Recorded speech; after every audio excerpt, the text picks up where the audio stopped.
Okay, we're eating dinner outside today. Steak, mashed potatoes, and the leftover snap peas. There you go. I got 3 questions for you. First question, would you rather have money or no money? Easy. Would you rather have money or good health?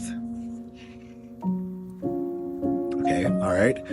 Would you rather have money or time? Okay. I don't have the magic words to say that gets you to see the importance of some of those things that are inexchangeable.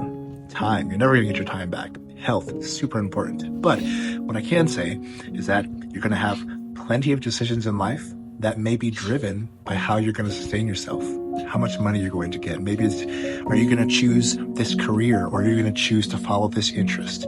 Are you going to choose to live here or live there? Take this trip, save this money. And it sometimes is going to be a really big gray area. There's a lot of things in life that money can buy. And sometimes you have to make decisions and sacrifices based off of the money that you do or do not have. I just want you to get into this mindset of thinking about those things that you can't get back. Because there's some things in life that money can't buy.